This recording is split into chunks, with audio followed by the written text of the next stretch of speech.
Lenovo's new Slim Pro 7 seems to have it all for a very attractive price. For around $1,000 you get dedicated graphics, a high-performance processor, what appears to be a good display, all wrapped in a premium portable chassis.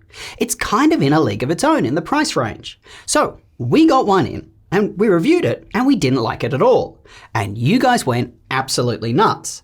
Mainly because you felt we screwed up. People were frustrated that our review unit was the Zen 3 configuration, AMD's older tech, not the latest Zen 4.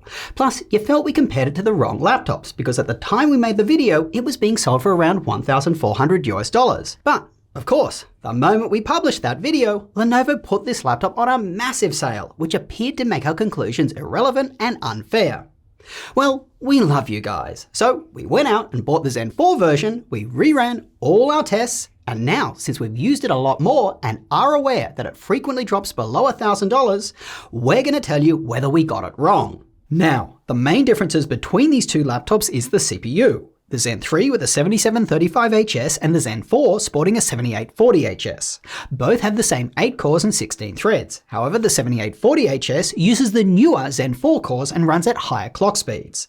They also differ in L2 cache and integrated graphics. As both laptops come equipped with dedicated GPUs, we won't be focusing on the onboard graphics. But if you're curious, on this laptop the performance difference is around 13% in favour of the newer Zen 4's 780M. We tested both performance modes, the default intelligent cooling and the faster extreme performance.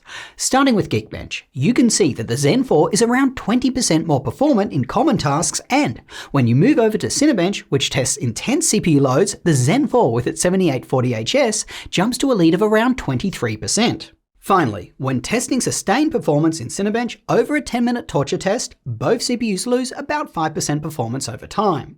But keep in mind, this 20% increase in performance, it isn't free. The Zen 4 version draws more power to achieve its higher performance, making it only moderately more efficient than the Zen 3. Because of that, it feels around 3 to 5 degrees Celsius hotter when under load. And they both have similar fan noise in this use case. For light use though, both laptops are quiet and feel very cool to the touch.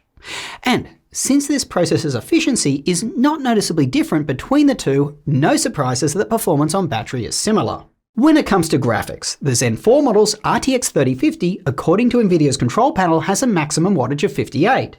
The Zen 3 seems to get a higher max of 63. But this doesn't play out in delivering more performance for the Zen 3's graphics.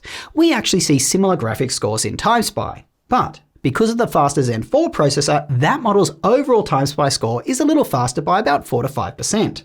So you'll need to choose if you want the additional performance of the Zen 4 or a cooler feeling Zen 3 when it is under load. So the big question is, with all this new information and having used the laptop for longer, do we now recommend it?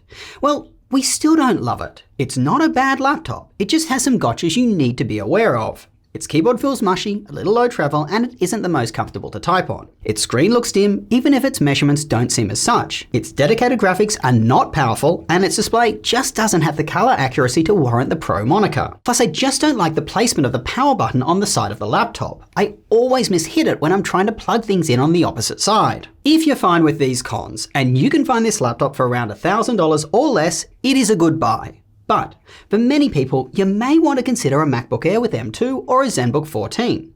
The Air goes on sale for a similar price and it's just a higher quality device. Better screen, longer battery, more portable, the list goes on. And for people who really don't need that dedicated graphics that this one has, we think you'll be better off with an Asus ZenBook 14. Its keyboard is more comfortable, it has a longer battery life, and it has a brighter, more color accurate OLED display.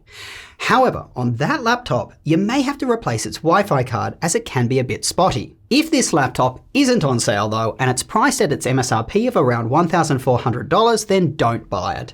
Something like the Legion Slim 7 with AMD, which we've covered in another video, which I'll link down below by the way, it completely annihilates this laptop. Yes, it is a bigger laptop, but it's just so much better. If you do decide to buy the Slim Pro 7, make sure to check out our links below this video, because we keep them up to date with the best deals that we can find on it.